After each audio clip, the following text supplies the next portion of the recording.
Hello to you watching. So we're back again, another day, another episode.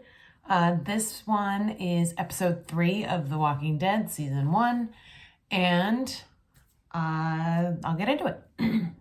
So this episode we start with Merrill, the guy that was chained to the roof, or chained to a pipe on the roof last episode, and the group left behind because they were under siege from the walkers. You see him up on the roof, and he is going through the stages of grief, something fierce. Like, he's talking and having a grand old time, and you don't know, like, he's not talking to anyone in specific. He's just talking out into the ether, and he's like laughing and stuff like that and having like a mental breakdown, which, I mean, makes sense because you're chained to a roof, and last thing we knew, all of these walkers were on their way up to kill him. And so you see him like come out of his like stupor, his like denial, and he sees the walkers have made it to the door, and they're starting to break through, and like you see the faces, and you get some really good shots of the makeup in this show during this scene. And he gets to a point where he's like pleading with God, like, please help me, I know I've been bad, I'm getting punished, but help me.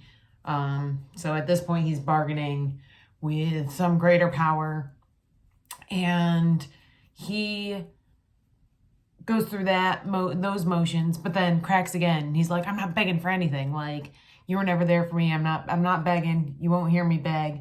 And he's just a mess. And this actor is just laying it on thick. It's really impressive how he's able to like go from emotion to emotion. And all the while you keep seeing that the walkers are gonna make it onto that roof, and this guy is gonna be a sitting duck. And he's struggling against the handcuffs and trying to get free as much as he can with all of his strength. And he just is, it's a bad situation for him. But that's all we see. So at that point, they cut to the credits. And when we come back from credits, we are back at the camp with the refugees, and they're on the lookout. Like, you have the old guy on top of the RV on the lookout, and you start hearing the alarm. And if you remember from the end of last episode, Glenn is in the sports car with the alarm blaring.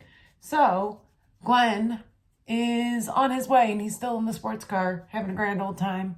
Good for him. He should have a little fun, you know.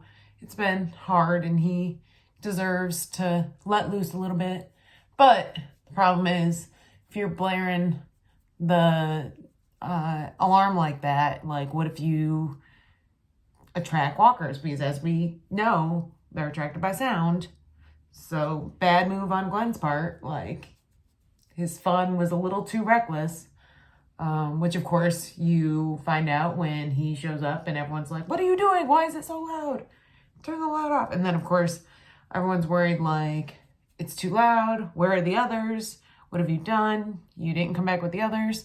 Well, just long enough for Shane? I think Shane does it. Or the other mechanic guy. He turns off the alarm by disconnecting the battery. And then around the corner comes the moving van with Rick driving, and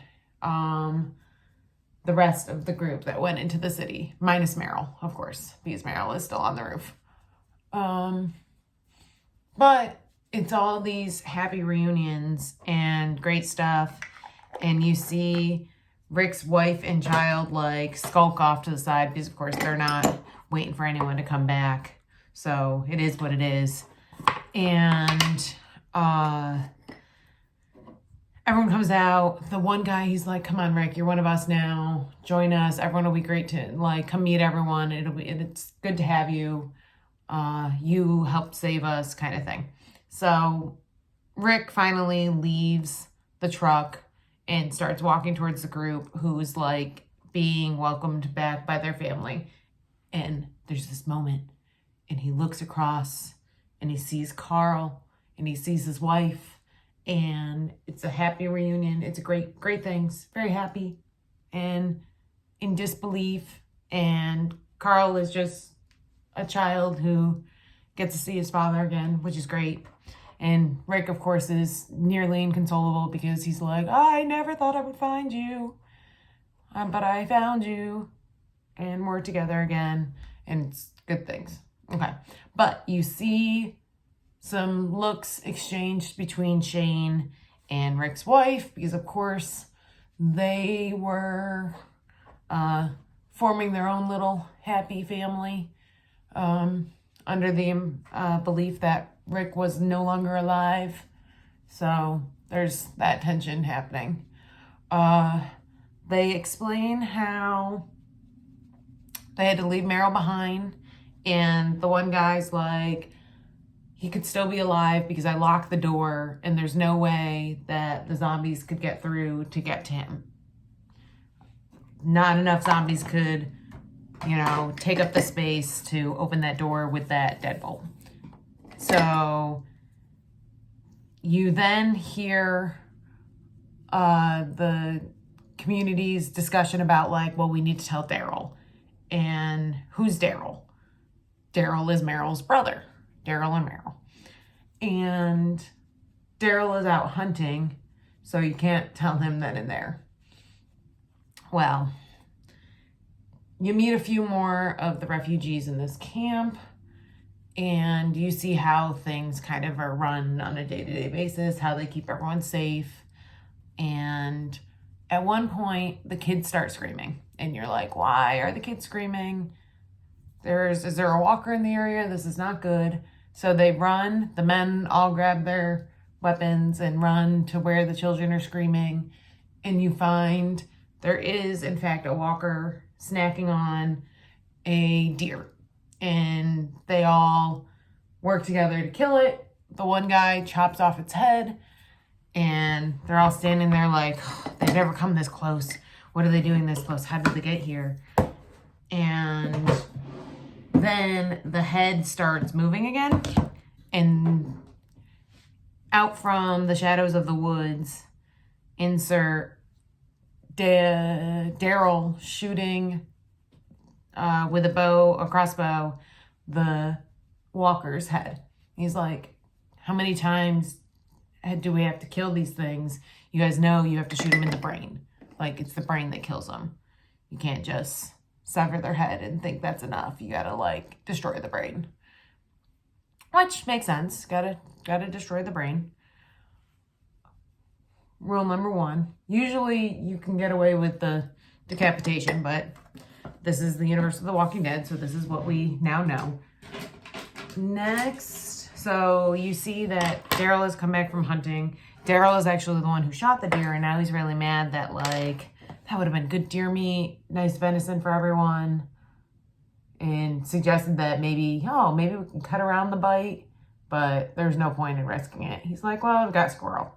So far, he's a bit of a jerk, but he at least brings something to the group. Like, he's a good hunter. And since he uses a crossbow, there's no worries about bullets or any waste of bullets or how loud it is, which is good. I mean, that's a good person to have on your zombie apocalypse bingo card.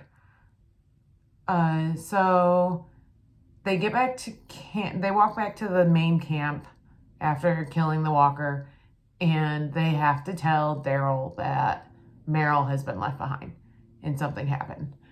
Now, Daryl is obviously upset, but he's even more upset that, like, his brother was left behind, and it wasn't even just like he died, he was purposely left. So now 4 of them are about to venture back to Atlanta to get Meryl, because of course that's the right thing to do. He's still a human, and there's so few humans left. You might as well, you know, stick together, do what's right, moral compass and everything. So Glenn, the one guy who locked Daryl up on the roof, like dropped the handcuff key and then locked the padlock. Glenn, Daryl, Rick, and this other guy who I'm still learning names. I'll get him. Hopefully he survives for me to actually learn his name. And so they all head back to Atlanta after Rick's wife is like, I really don't want you to do this. You just got back to us. Why are you leaving again? This isn't right. And he's like, I have to. It's a human, a moral code to live up to. And so they go off. Well, while they're on their way out to rescue Meryl, you get a little more dynamics of what's happening in the camp. The women have resorted to quote unquote women's work, and are like, you know, why did this end up happening? How did we manage this? Why aren't the gender roles reversed and stuff like that? Well, there's this one couple that there's another bad guy, and he's an abusive husband, and she just does her best to, you know, not make him angry. But at one point, while the girls were talking, while doing laundry, he got angry, and they stood up to him and were like, you can't do this. But unfortunately, things get riled up, and Shane ends up beating the crap out of him, and he's like, don't touch her again, otherwise I will beat you to death. So there's that dynamic, which is always fun. Domestic abuse is nothing to joke about, and it's really serious. So back to Atlanta. You see, like, the goal is to obviously, 1, get Meryl, and 2, get the bag of guns that Rick dropped in the episode 1, which is still near the tank that Rick locked himself in. So they go check on Meryl first. They get through the department store and up to the roof, cut open. The deadbolt is still, like, shut. So they cut through the chain that was locked on the door. And Daryl runs ahead, and he's like, starts screaming, and you're like, what's happening? Because they're not showing you where Meryl was. Because, of course, cinematic tricks and such. So they're like making it very suspenseful, and you're like, what happened? Is he there? Like, last thing we knew, the walkers were almost on him. Like, where is he? Is he dead? Well, they pan down, and you see the handcuff still closed and a hand. So somewhere Meryl is still alive, maybe, without a hand. And that's how the episode ends. You have no idea where Meryl is. And you have some internal conflict at the camp. And then, of course, there's the whole drama with Rick's wife and Shane. So, yeah, that was episode 3.